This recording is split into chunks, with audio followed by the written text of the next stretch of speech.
of all the things that are on this law, to what extent do the energy components, it's sort of a weird question, I suppose, as well, but like, does this fill you with like dread about the future? Like, what does it, how do you interpret these laws in terms of what it manifestly means for the rest of our lives here, the next 5 to 10, 15, 20 years? It really is a terrible story. I mean, you hope that it will be reversed in a subsequent administration, because it's not too late in the sense that we could adopt the technology, but we're at a huge handicap. I mean, if we put it off for 4 years and we decide come 229, we have different administration in Washington, different political priorities, go, okay, we got to get back on the train. We could do that, but we're at an enormous handicap that the train's been moving for 4 years, and we haven't been there. So it definitely is an enormous handicap to our economy. And then, again, on top of that, the global warming implications. We're just part of the story because, the rest of the world, their emissions matter hugely. And thankfully, they're moving in the right direction. But, we are a big part of the world economy, the world emissions. And, us not doing anything or even, making things worse by trying to promote fossil fuel consumption, that's a really bad story. There's two parts to the energy component of this conversation. One, the law eliminates consumer subsidies for rooftop solar, electric vehicles, heat pumps, other energy efficient technologies. The other one that I thought was a little bit more interesting was it imposed a new tax on existing wind and solar farms if they include materials from a foreign entity like China. Is there a sense of the scale in terms of impact that this will have? Like, how much of the market, what size of a market domestically are we talking about as a consequence of these impositions?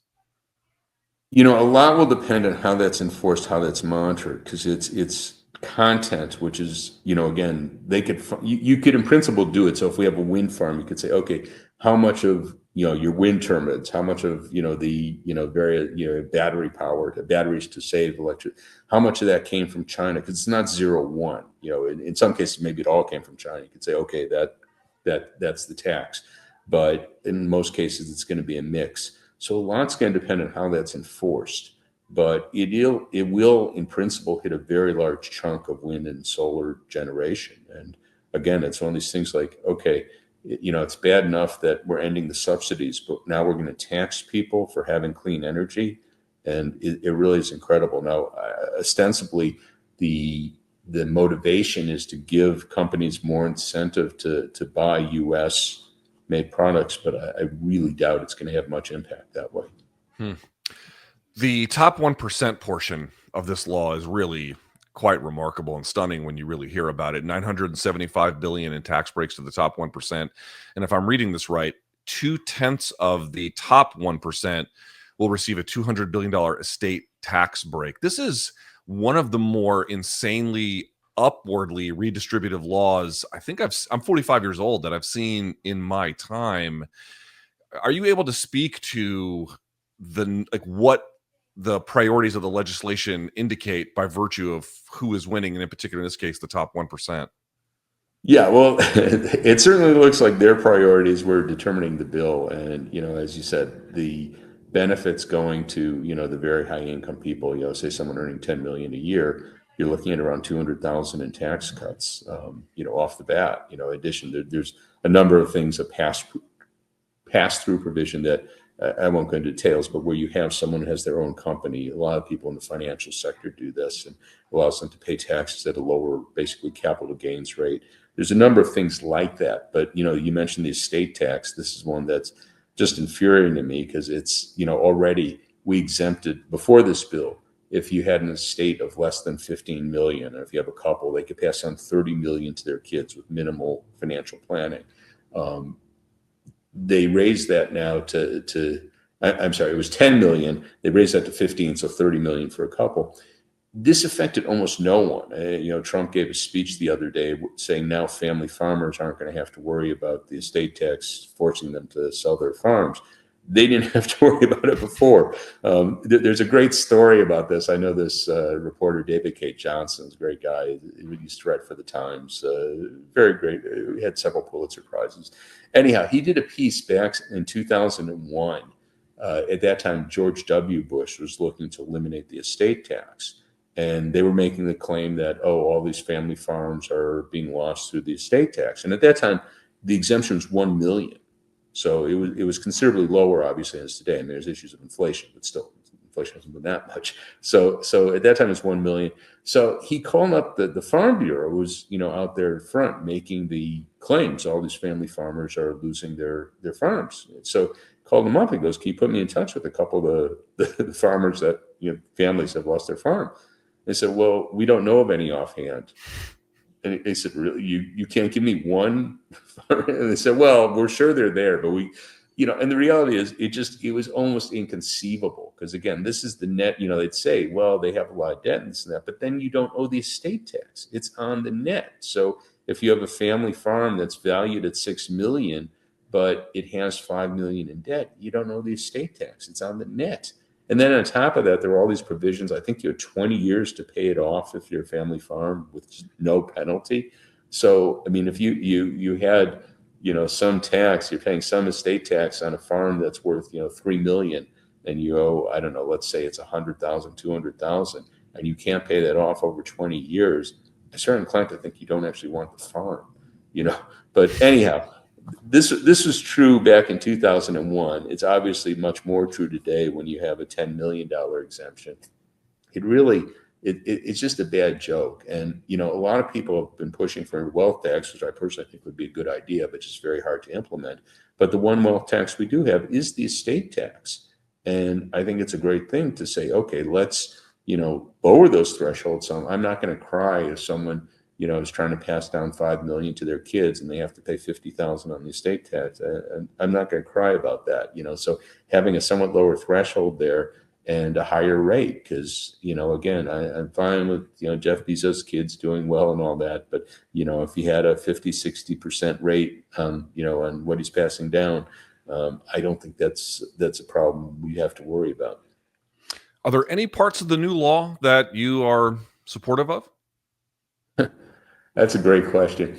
One of the things that the 217 Act did that I did think was good, I don't think the Act as a whole, the tax cut as a whole was good, but one of the things it did was it raised the standard deduction and got rid of a lot of itemized deductions or limited a lot of itemized deductions. And that was a good thing. I knew Trump's chief economist, Kevin Hassett, who I obviously have a lot of differences with, but some things I even wrote a couple papers with them, short papers.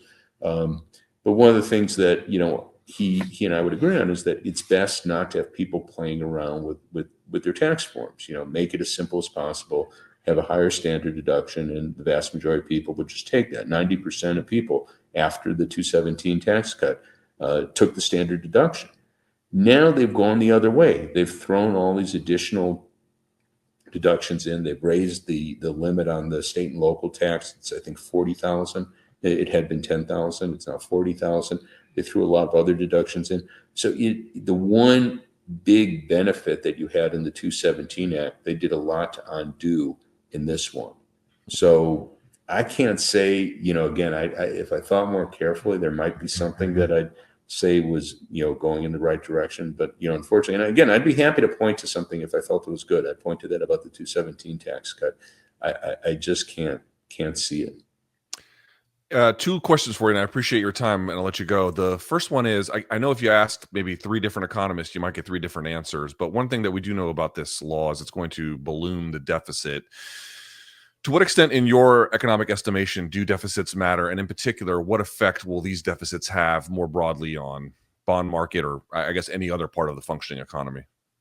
Yeah, well, I guess I'd say 2 things with the deficit and the debt. That deficits can matter. They can be a problem if you're running a big deficit when the economy's near capacity, near its productive capacity. So if we went back to 222, where we clearly were coming up against constraints. In other words, if we just said, "Oh, let's spend another 100 billion on whatever, the military or healthcare, whatever," we didn't have 100 billion we could produce. So that was going to be inflationary. So if you have an economy that's up against its constraints, then you add to it with a big deficit, that will give you inflation. I don't think we're at that now. Unfortunately, because not that I want the deficit to be a problem, but I want us to be, at our productive capacity, be a fully employed economy. I don't think we're there right now. So I don't think we could tell that inflation story. The other issue that people have emphasized is people are going to lose confidence in the U.S. economy, confidence in the dollar. I to some extent, separate that, make that a separate issue in the sense that I'd say, is the debt a problem? Well, if we have a strong, healthy economy, I don't think a debt's going to be a problem. I mean, I suppose if we had a debt that were 10 times as large, even if we had a strong, healthy economy, that would be a problem. But the debt we're talking about, if the economy were strong and healthy, I don't think it's a problem. What I worry about is we won't be able to say it's a strong, healthy economy for the reasons we've been talking about. We're undermining our energy production. The rest of the world's going to have cheap, clean energy. They're going to have electric vehicles. We're also cutting back our research capacities. I should mention this, but we're cutting NIH, we're cutting National Institutes of Health, National Science Foundation, we're hitting universities. They're going to be funding less research. We were the world leaders in so many different areas. That's not likely to be true in 5 or 10 years. And in that context, the debt could be a very big problem. So I worry about the debt, not so much because, oh my God, look at the big debt. I worry that we're really hamstringing our economy. And by virtue of hamstringing economy, yeah, the debt's going to be a big problem. But the bigger issue is we've wrecked our economy.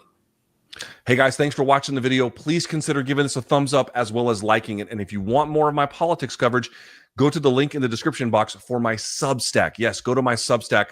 We might put a QR code on the screen here as well. Tons of exclusives, interviews, chat functionality with a whole different community over there. Tons of fun stuff. Give it a look.